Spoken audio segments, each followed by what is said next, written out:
안녕하세요. 저는 30대 후반의 남자입니다. 제게는 너무나도 비참하고 원통스러운 일이 있습니다. 그동안 누구에게도 말하지 못했고 저 혼자서만 속앓이하면서 끙끙 앓고 있었습니다. 하지만 많은 분들이 보고 계신 이곳에 제 고민을 말씀드리면 조금이나마 제 마음을 털어낼 수 있지 않을까, 혹은 조언을 얻을 수 있지 않을까 하는 마음으로 사연을 보내게 됐습니다. 지금부터 제 인생 모조리 박살나게 만든 이야기 털어놓을게요. 제 부모님은 젊은 나이에 저를 낳으셨습니다. 어머니가 20살이셨고 아버지가 21살 때 저를 낳으셨다고 하더군요. 원래는 그때 당시 밤낮으로 바쁘게 장사를 하고 있던 시기여서 저를 의도적으로 낳으려고 했던 건 아니었다고 합니다. 그렇게 계획도 없이 갑작스럽게 저를 임신하셨고 저를 낳게 되었습니다. 저는 바쁜 부모님을 대신해 어릴 때부터 성인이 될 때까지 할머니 손에서 자랐습니다. 그래서 저는 부모님보다는 사실 할머니를 부모님처럼 모시며 커왔었고, 제게는 누구보다도 부모님 두 분의 사랑이 애틋했습니다. 그나마 어머니는 최대한 시간을 내서 저와 놀아주셨지만 무뚝뚝한 아버지와는 일반적인 가정에 비하면 조금은 더 어색한 사이였죠. 게다가 부모님과 제 나이차가 많이 나지 않다 보니 학창 시절에 어딜 가서 제 나이 듣고 부모님 나이 들으면 다들 놀라워하시곤 했습니다. 그땐 몰랐습니다. 젊은 부모님을 가지고 있다는 게 이런 비극의 시초가 될 줄은 꿈에도 생각하지 못했습니다. 아무쪼록 저는 고등학교를 졸업하자마자 우연치 않게 아는 분의 소개로 뱃일을 시작하게 됐습니다. 제 직업의 특성상 한번 배를 타고 바다를 나가면 짧게는 3개월 정도 걸렸고 길게는 반년 이상 바다에 나가고는 했습니다. 그리고 육지로 들어 와봤자 보통 짧게는 2주 안팎으로 머물렀고 길게 있어봤자 2달 정도만 쉬다가 다시 바다로 나갔습니다.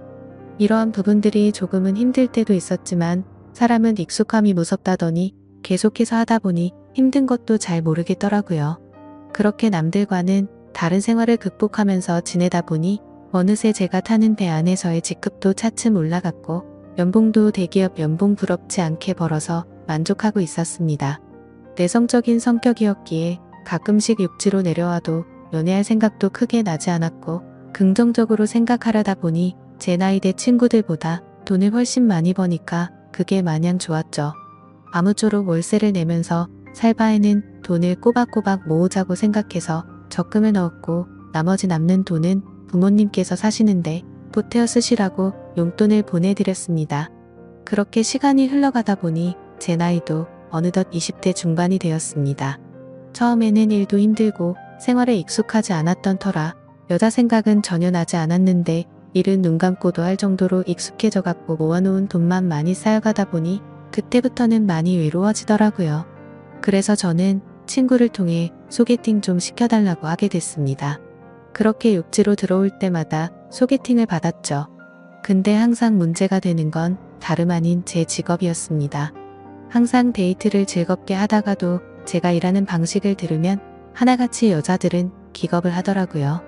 이해가 되지 않는 바는 절대 아니죠. 한번 육지로 와봤자 길어야 2달만 머무르다 헤어지고 바다로 나가면 길게는 반년 이상을 보내다 오는데 어찌 보면 기약 없이 이런 만남을 이어가야 하는데 문제가 아닐 수가 없었죠. 심지어 군대는 2년 정도만 기다리면 차라리 끝이 있었지만 저는 제 직업을 포기하지 않는 이상 끝이 나지 않는 거였기에 그렇게 기겁하는 모습을 이해했습니다.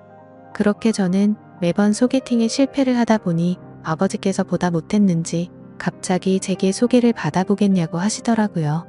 지인분 딸인데 아주 참하고 마음씨도 예뻐서 연락처를 물어놨다고 하셨습니다. 그래서 저는 넙죽 소개를 받겠다고 말씀드렸고 만나게 되었습니다.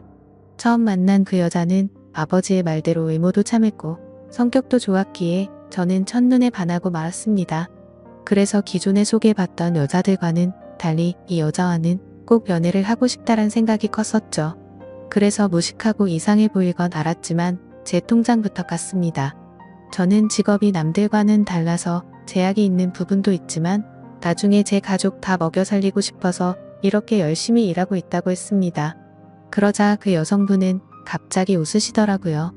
비웃는 게 아니라 첫 만남의 통장을 보여주는 제 모습에 갑자기 너무 귀엽고 웃겨서 웃었다고 했죠. 그 순간 저는 이 여자의 행동을 보고 마음속으로 그린라이트인가? 라는 생각이 들었습니다.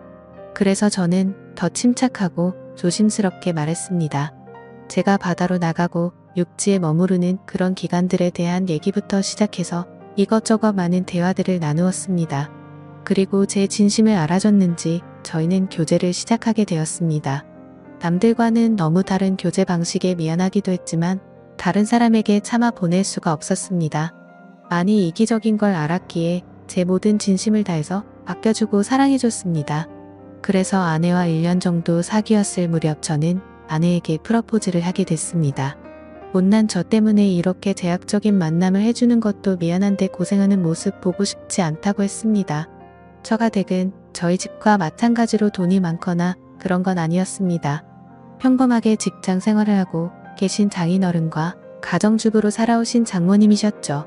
그리고 제 아내는 공부에는 별 관심이 없었지만 지방 대학을 나와서 중소기업에서 격리로 일을 하고 있었습니다. 근데 회사에서 집까지 왕복 2시간이 넘게 걸리는 거리라 늘 마음이 쓰였습니다. 그래서 저는 그런 아내를 더 편하게 해주고 싶은 마음과 평생을 함께하고 싶은 마음에 결혼하자고 하게 되었던 거죠. 하지만 예상대로 아내는 쉽사리 수락을 하지 않았습니다. 제가 싫지 않고 만나서 함께 있으면 너무 행복하고 좋은데 바다로 한번 나가면 너무 오랫동안 못 보는 게 어느 정도 걸린다고 하더라고요. 근데 평생 그럴 걸 생각을 하니 생각할 시간이 필요할 것 같다고 했습니다. 그래서 저는 지금처럼 연애를 하면 내가 육지로 나와서도 우리는 약속 시간을 정해서 서로 만나고 또 다시 집으로 헤어지고 하는 거 시간이 아깝지 않냐고 했습니다. 함께 같이 살면서 조금이라도 더 오랫동안 계속 붙어 있는 게 좋지 않겠냐고 말했죠. 그리고 제 진심을 담아서 말했습니다. 출퇴근하느라 고생하는 것도 그만했으면 좋겠고 하루라도 빨리 우리를 닮은 아기를 낳아서 더 행복한 가정 만들고 싶다고요. 그러자 아내는 고민 끝에 결국 제 프러포즈를 수락해줬습니다. 그렇게 저희는 서둘러서 양가 어른분들을 모시고 상견례를 마쳤고 다음에 육지로 돌아왔을 때 결혼하기로 날짜까지 정하게 됐죠. 참으로 미안했습니다. 제가 신혼 준비를 도와주지 못해서 아내는 제 어머니와 같이 대부분의 결혼식 준비를 함께 하게 되었고 그러는 과정에서 친엄마 친딸처럼 친해졌더라고요. 그래서 저는 아내와 상의 끝에 저희 부모님을 모시고 함께 지내기로 했습니다. 아무래도 제가 자리를 비운 사이 혼자 쓸쓸히 지낼 아내를 생각하니 마음이 쓰이더라고요. 그렇게 저희는 결혼식을 하게 되었고 참 감사하게도 저희는 허니문 베이비가 생기게 되었죠. 저는 바다에 나가 있었고 아내의 임신 소식을 듣자마자 너무 신이 나서 같이 일하는 동료들에게 실컷 자랑을 했고 참 많이 행복했습니다. 저는 기대에 부풀어 행복한 가정을 꿈꾸며 열심히 돈 벌자라는 마음으로 즐겁게 뱃생활을 했습니다. 그렇게 시간은 흘렀고 제 아내는 세상 누구보다 예쁜 딸아이를 출산하게 됐죠. 정말 어릴 적부터 꿈꾸던 가정을 만들고 있는 것 같아서 눈물나게 행복했고 제 인생에 아내와 딸만 있으면 그 어떤 일도 다 할 수 있겠다고 생각했습니다. 그리고 앞으로 아이가 생겼는데 분가를 하는 게 좋을지 물었습니다. 아내는 제 말처럼 혼자 지냈으면 무섭고 외로웠을 것 같다며 부모님과 지내는 게 지금은 생각보다 좋다고 만족해 하더라고요. 저희 부모님도 아내가 참 예쁘고 일도 잘해서 너무 사랑스럽다고 칭찬 일색이셨고 같이 지내면서 손주도 보면 좋을 것 같다고 하셨습니다. 그렇게 저는 모든 것이 다 완벽하다고 느끼고 있었습니다. 하지만 그 완벽한 날들은 오래가지 못했습니다. 정말 슬프게도 제 어머니가 갑작스럽게 교통사고로 돌아가셨습니다.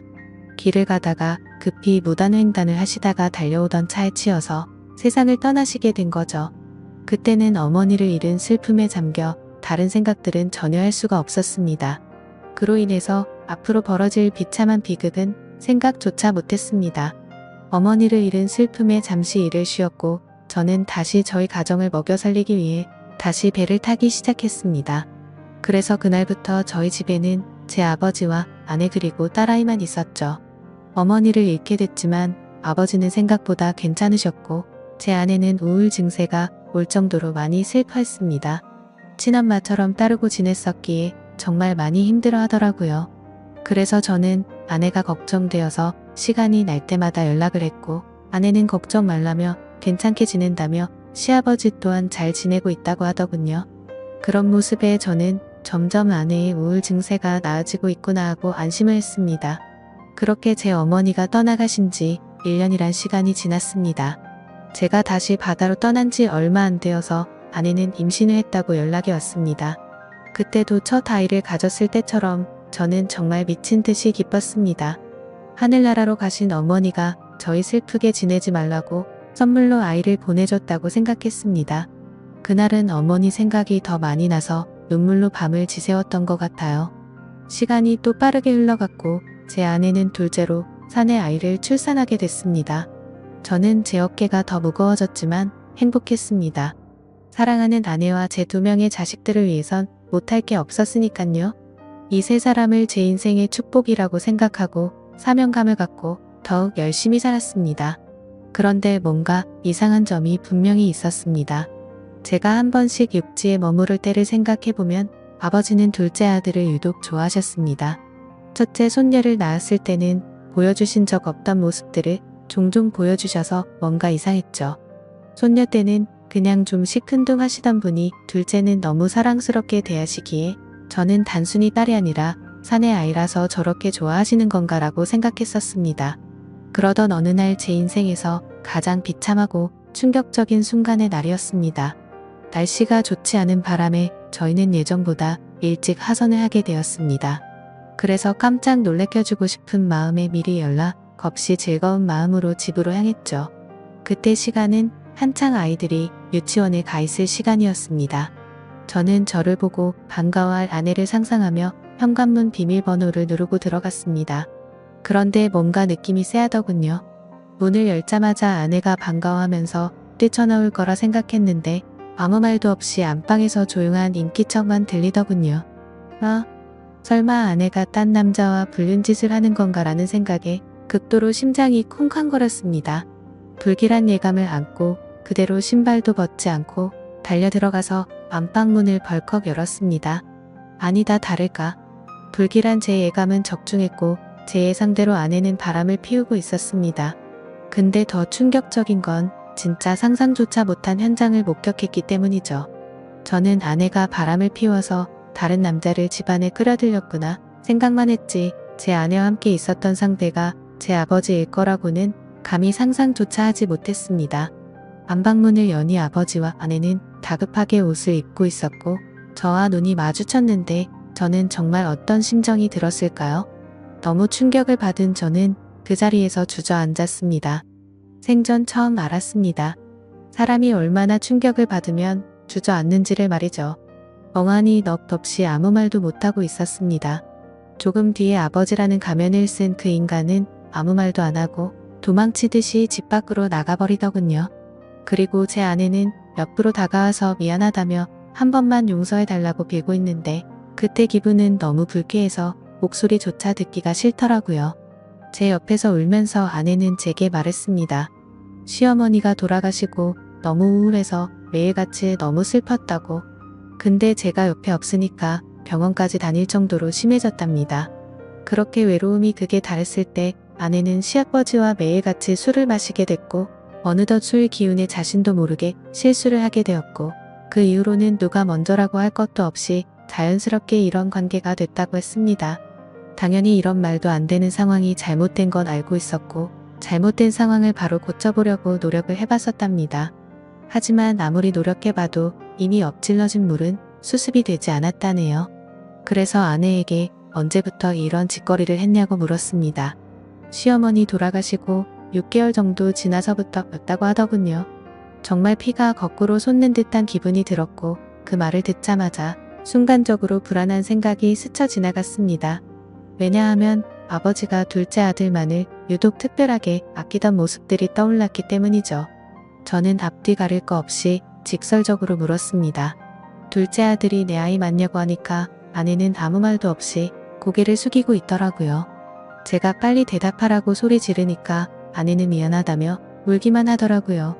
니네가 짐승이지 진정 사람이냐며 있는 힘껏 소리를 질렀습니다.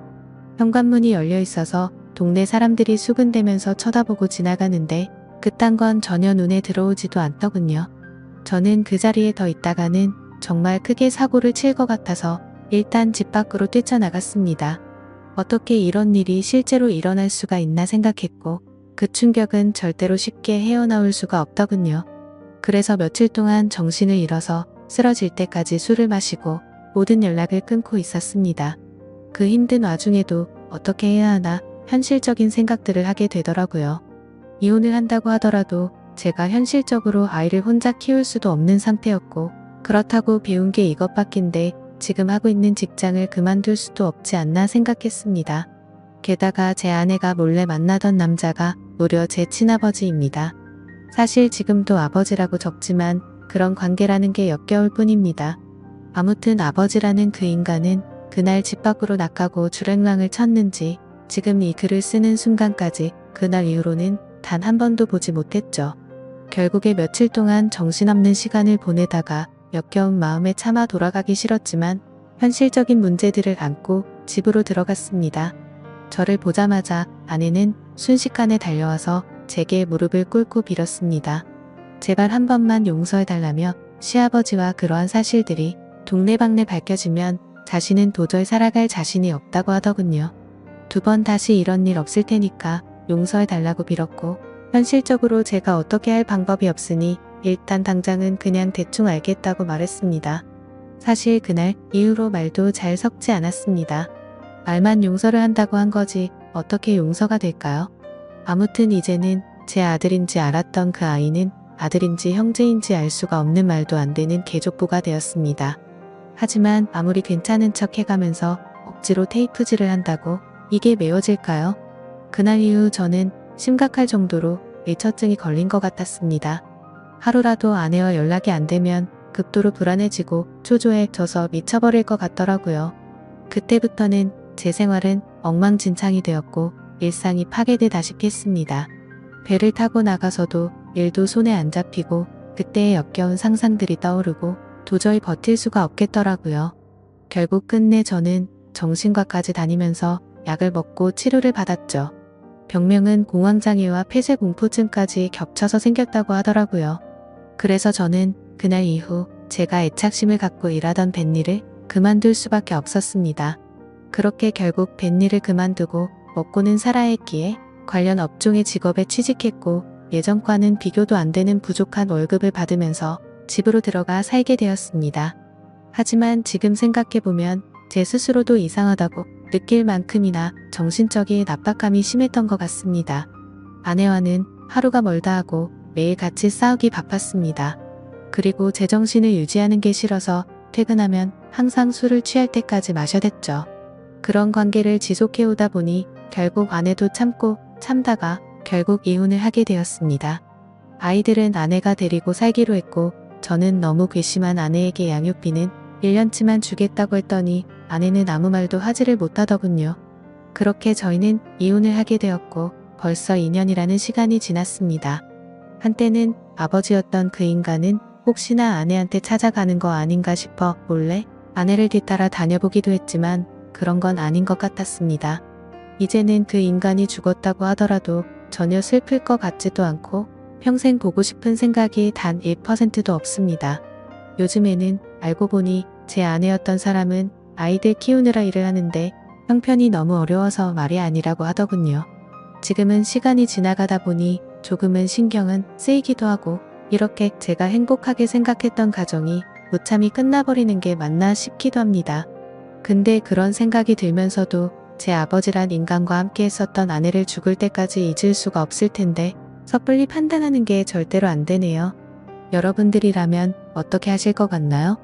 저보다 인생 경험도 많으시고 훌륭한 분들이 많으실 것 같아서 여쭤보고 싶습니다.